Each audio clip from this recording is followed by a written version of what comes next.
All right, Dragon Ball fans, fire up those scouters, because we are picking up some seriously huge Ichi power levels on today's deep dive. Yeah, the internet's going crazy. Super Saiyan 3 levels of crazy. It really is. Over this massive leak for Dragon Ball Sparking Zero. This new game right now. Yeah. We're talking near complete roster reveal, people. Roster reveal's right, and that's not, just rumors or something like that. Right. This is the real deal. Leaked footage. And you know what's so crazy about it? It wasn't some shadowy figure on some, message board. Right. This was straight from the developers, right? Yeah. The way this all happened is kind of amazing. This wasn't like some shadowy figure leaking info on some forum. This was straight up from the game devs themselves. So, okay, picture this, right? Comic book resources, Yeah. CBR, they're like, what, the Supreme Kais of comic book news, right? So, yeah. They dropped this bomb, this report about this leaked gameplay footage. Mm-hmm. Turns out some company working on the game in Japan accidentally hit go live on a YouTube video. Oh, wow. Way too early. I mean, the internet being what it is, fans ripped copies of that video faster than you can say Kamehameha. Before it was just poof, gone. Vanished. But you know what? That makes it even juicier. Oh, of course. The harder you try to keep something under wraps, Totally. the more legit it seems. Exactly. So let's talk about this roster. Okay, lay it on me. It's huge EE. Huge, okay. We're talking potentially close to 200 characters. See, for those keeping score at home, 200 characters, that's practically unheard of. That's insane. In a fighting game, that's crazy, especially one trying to cover the sheer volume of Dragon Ball history. I mean, this is a big universe, right? It's like they took everybody from the World Martial Arts Tournament. Every single one. Threw in a few villains from other dimensions, and we're just like, all right, fight. That's a good analogy because the potential for chaos here is off the charts.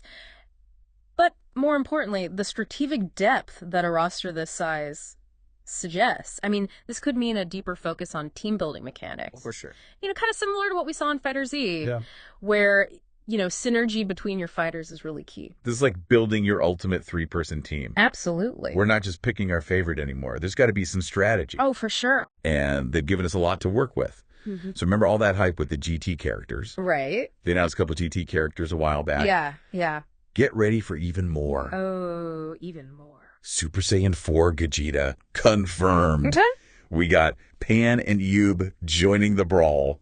Okay. So they're really leaning into that nostalgia factor. It's like they're giving us a chance to relive those moments, but now we're in control. Yeah. But it's not just GTDI. Okay. This roster is a love letter to everything Dragon Ball. Okay.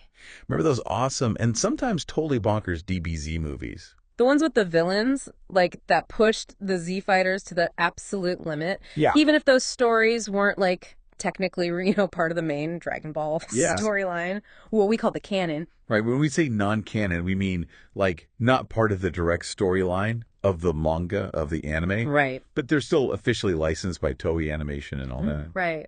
Officially licensed, but not in the main continuity. A ton of those baddies are showing up in Sparking. Zero. Whoa. Super Garlic Jr., Dr. Willow, Android 13. It just keeps going. No way. Slug, Bojack, Janemba, Tapion. It's whoa. I mean, I remember renting Bojack Unbound on VHS 100 times as a kid. Oh, yeah. And now I can play as him in a game. Wow. But this is huge because historically, Dragon Ball games have mostly stuck to the main storyline arcs from the anime and manga. I mean, sure, they'd sprinkle in a few movie characters here and there, but this is different. This is level. This feels like they're saying, hey, we know you love all of Dragon Ball, even the weird stuff. All of it. We're here to celebrate that. It's like they're saying, here's the keys to the Dragon Ball universe. Go wild. Go wild. Do whatever you want. I mean, for years, fans have been debating, how would this movie villain stack up against, this Z fighter from the main timeline? Right. Now we get to find out. Exactly. This is, this love letter to the fans approach, I think, is genius. Oh, yeah. Because it really does acknowledge not just, these characters, but it allows for that level of fan service and exploration that I think we just haven't really seen in a Dragon Ball game before. And it's not just the villains. There's some deep cuts. Teen Goku back in action. Oh, wow. We got Kaba and Toppo from Super. The inclusion of Teen Goku, I think, is really fascinating Yeah. because it speaks to those kind of roots of the franchise. Right. And it offers, I'm assuming, a very different gameplay experience compared to, his later, more powerful forms. Oh, yeah, for sure. So, okay, but one character reveal that has me scratching my head. Kid Goku's in the game, Okay. but not just any Kid Goku. Right. This appears to be Kid Goku from Dragon Ball Daima, Oh, wow. the new series that's supposed to drop next year. Interesting. Why include a character from a series we haven't even seen yet? That's a bold move. I'll give them that. It suggests some interesting possibilities, though. Right.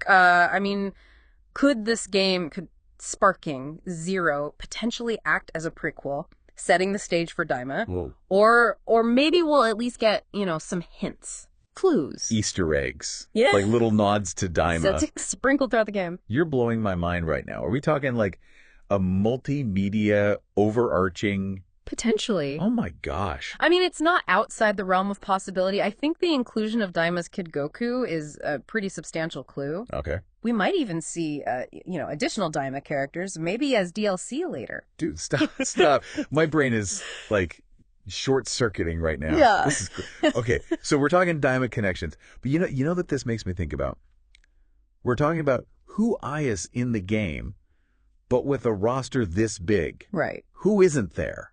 That's the big question, right? Yeah. Because if we've got Super Saiyan 4 Gogeta, if we've got movie villains, if we've got Daima representation, Yeah. where's Super 17? Oh, right. Yeah. Everybody's favorite, or least favorite. I don't know how you feel about GT, but that fusion of evil, Super 17, Right. he's not on the list. As far as we know, he's not in the game. Wow. It's a curious absence, especially with all the other GT characters, right? You've got Super Saiyan 4 Gogeta, Pan, and Yub. They're all there. They're all there. Maybe DLC, right? They got to be saving something. Yeah. Or maybe there's like a story reason. Right. He's not in Sparking Zero.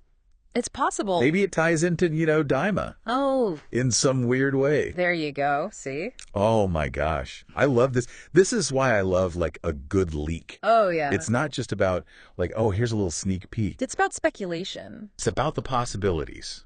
Like, what does this mean? But okay, so we've geeked out enough about this roster. But what does this all mean for you guys, the players?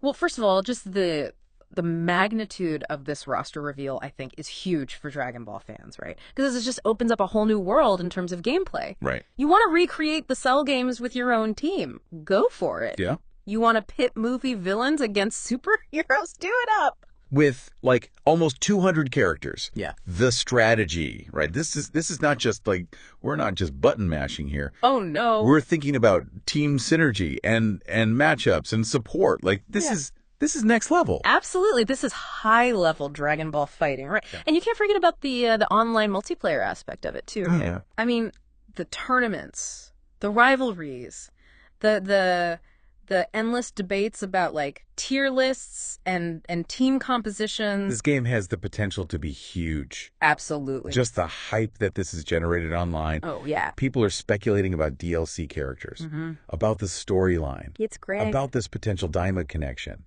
For me, it's the mystery. You know, it's like we know so much, Right. but we still don't know anything. Exactly. We've got more questions than answers now. What's the story going to be like? Like, what about the gameplay? Are we going to see transformations? What about Super 17? I think they've done a great job of really capturing that sense of mystery. Oh, for sure. They've given us this little taste of what's to come, and it seems like they're crafting something really special for the fans. So what do you guys think? What are your thoughts on this epic leak? Are you freaking out as much as we are about this roster? Does the Daima thing have you going crazy? Let us know. Hit us up on social media. We want to hear your theories. What do you think is going on? Until next time, keep those power levels high. We'll catch you guys on the next deep dive.